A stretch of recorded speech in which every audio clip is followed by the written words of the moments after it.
看了关东煮选车评股，大家好，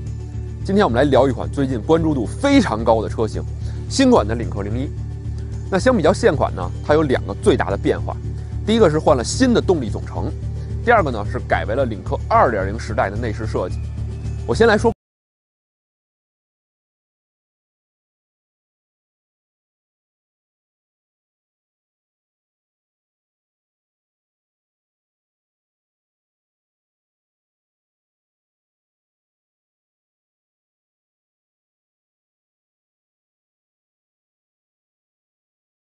看一下领克01在外观方面的改变啊，其实领克01呢是作为领克的首款车型，所以这个外观呢，其实我们已经很熟悉了。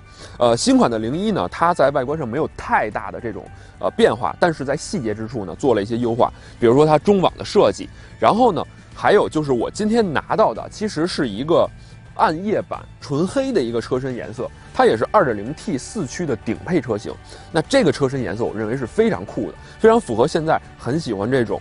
纯黑这种黑化设计的年轻人，并且呢，对于一些喜欢酷劲儿、喜欢运动感的朋友，这款车是非常合适。那之前01呢，它比较有特点的就是在于它的车身上有很多撞色的装饰，比如说它前面的这个饰条，再比如说它的轮毂会有不同的颜色搭配，看起来很个性。但是之前我发过图片啊，05它是一个纯黑的轮毂，然后有网友就会问我说这个轮毂是原厂的还是说自己去改的或者选装的。那现在你看到了01的暗夜版，它的轮毂就是原厂，就是纯黑的，非常酷，而且是一个20寸的轮毂，搭配的是固特异的轮胎。然后此外呢，就是它的车身侧面也没有其他的颜色，包括它的车尾全都是纯黑的，非常的酷。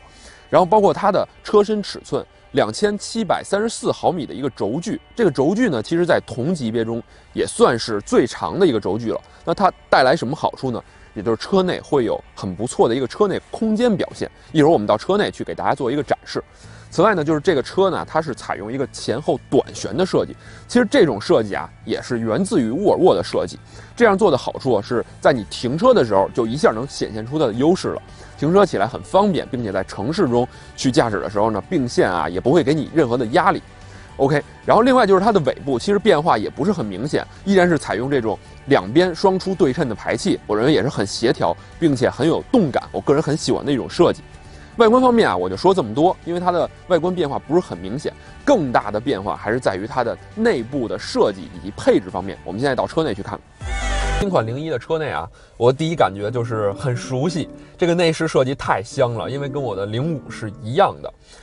包括中控啊，包括这个仪表啊，全都是跟05的这个设计是几乎一模一样的。然后你看这辆车，其实它有很多的细节在里面，比如说上面的这个覆盖件，比如说门板的这些覆盖件啊，它是有像蜂窝一样的这个小的图案的。然后因为这是一个纯黑的一个内饰暗夜版嘛，所以你看不出太多的这种特别明显的层次，但是如果你去仔细的看的话，它的这种层次感是特别强的。这儿一个贯穿式的这个空调的装饰，然后包括它有这种像翻毛皮一样的材质，这个座椅上也有翻毛皮的材质，然后不同的材质搭配的运用，以及这个各种形状的组合，其实这个设计是特别精细的。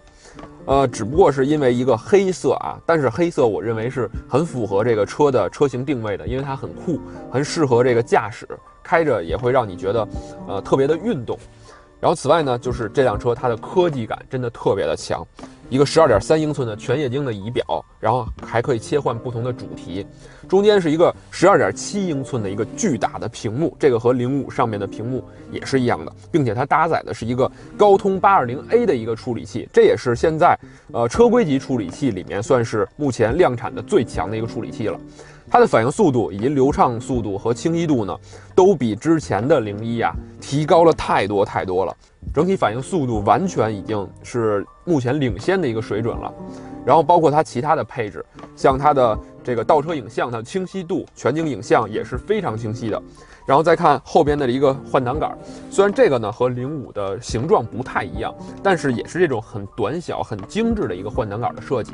包括旁边有这个驾驶模式的选择，然后电子手刹，这里的音量控制，然后 Auto Hold 这些设计，其实也是让我很熟悉的一个设计啊。然后包括它是 Infinity 的一个音响，再加上我们熟悉的语音控制等功能呢，也就是说，这辆车它在智能科技方面已经是现在领克的最先进的一个水平了。然后此外就是这辆车，因为它是有很多的环保材料的应用，所以我坐进这辆车里，它是一个试驾车，一个新车，但是我几乎没有闻到任何的异味，这点我是觉得特别好的。然后此外呢，它还有这个主动式的空气净化系统，就在你比如说进入隧道啊或者进入地库的时候，它能主动的给你切换到内循环。同时它还有 N95 级别的这个空气滤芯儿，因为现在疫情嘛，所以这个也对我们的这个车内的成员也是一种保障。然后在此说一个题外话，因为现在北京的疫情稍微有点严重，然后我们有一个同事是从河北过来，为了体验这辆01，他特意提前1天做了核酸来体验这辆车，所以可见这辆车的关注度有多高。好，现在我坐到后排，你可以看到前排我基本上没有动，这是我的正常驾驶的坐姿。然后到后排呢，我的腿部空间是完全富裕的。那对于这样一个级别的车型呢，这个空间表现其实已经非常理想了。我的身高啊是182左右。之前呢，领克01我也做过。那相比较之前的01呢，其实它在细节上也做了一些优化，比如说它的座椅的这个空间啊，在前排它优化了腿的左右的空间，在后排呢，它优化了这个膝部的空间。其实这些都比较现款的01进行了一定调整。但是我在坐这辆车的时候呢，我刚坐到后排的时候，就明显感觉到它的座椅柔软度比之前好了。坐在这里，柔软度明显感觉到比之前的座椅更舒服。还有一个呢，就是因为01它都是这种一体化的座椅，所以本身就会相比较一般的那种分体式的座椅呢，要更加的占用空间一点，所以这样的一个空间表现已经是相当 OK 了。然后另外呢，它的后排座椅其实是内置了一个钢板的，那这个有什么好处？其实你看不出来，但是一旦比如说你的车发生了追尾，后边的车追你尾了，那对你后排的乘客是一个非常重要的一个保护。然后此外呢，还有一些小细节啊，比如说像这里，然后像这个门板上的这个储物空间都比之前做了优化。那现在呢，放水的话呢，它的深度更深了，更有助于我们车内的乘客放一些杂物。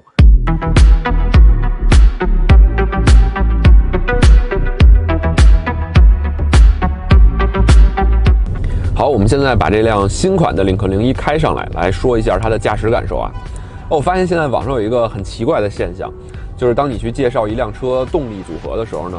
要么有些人就会介意3缸的发动机，要么有些人就会介意这个双离合的变速器。就是无论你告诉他这个双离合调的有多平顺，或者这个3缸机的抖动呢抑制的多好，那他都会直接劝退，不听你解释。但是呢，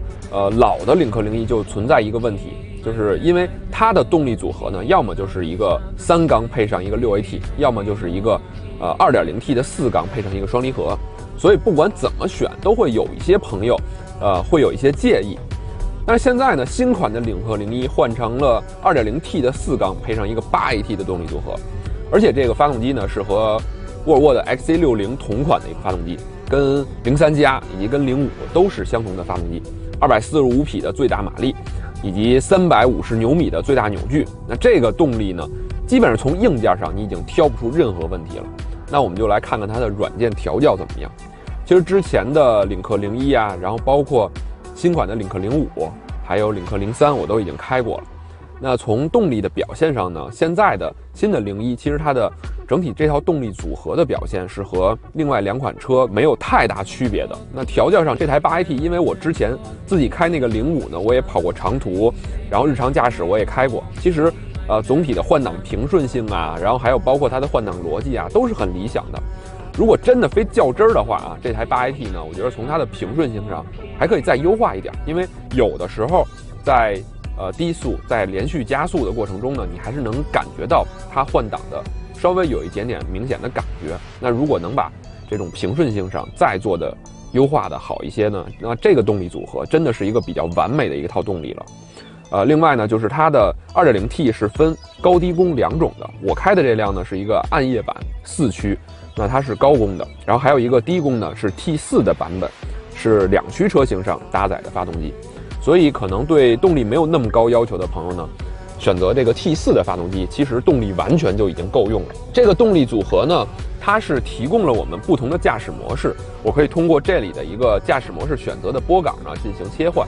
那日常行驶的时候，我建议大家就用经济模式或者舒适模式就可以了，因为它的运动模式呢，会让你感觉这个车它的油门响应非常的灵敏。比如说我现在切到运动模式，然后随着这个仪表变红啊，你的整体的油门呢，基本上处于这个轻轻一碰它就有反应的状态。所以这种状态啊，你看现在绿灯我踩一下，它的加速推背感特别的强。那这种状态啊，你要去开这个，比如说拥堵的情况呢，可能控制起来就不是那么好控制了。可能跑山路或者跑高速去超车的话，会很爽。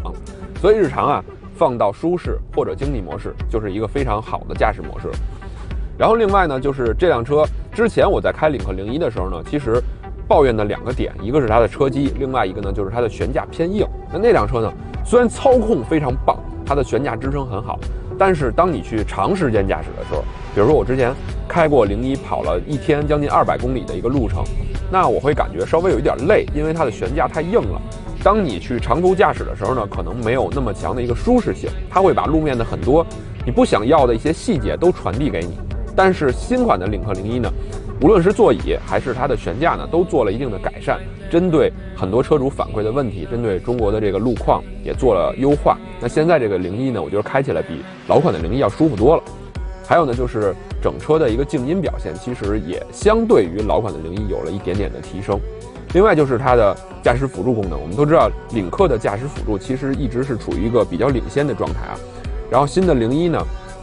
它的这个驾驶辅助做了哪些优化呢？比如说啊，在交通拥堵辅助功能方面，那你在拥堵的时候呢，只要开了这个，基本上就可以在0到60公里的时速区间呢，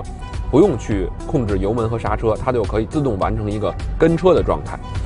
另外呢，它还新增了一个紧急的车道保持的一个功能。那这个功能啊，除了识别我们日常这种车道保持的车道线之外，它还可以识别像路边的马路牙子呀，像一些花丛啊这些障碍物。比如说你的车偏离了一些没有车道线的路况呢，它还可以识别到障碍物之后，给你紧急的掰回来，保证你的安全。那这些做的也比之前的01功能上更强。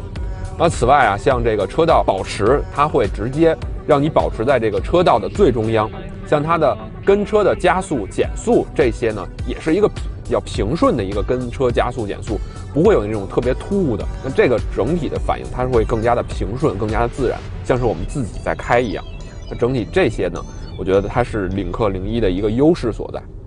天色渐晚啊，说一个小的总结。其实这辆车的结论啊，开头我已经说过了。那01呢，我认为它是一个很适合喜欢开车的人去购买的一辆车，因为它非常适合驾驶，开起来感觉是非常棒的。而且呢，它的这种驾驶感更加的像是 BBA 的产品，像是欧洲车。因为如果你想只是买一款空间大、省油的车，那同价位、同级别的日系车可能更适合你。那它的这种驾驶感真的是需要你经过使用、需要开才能体会到它的好。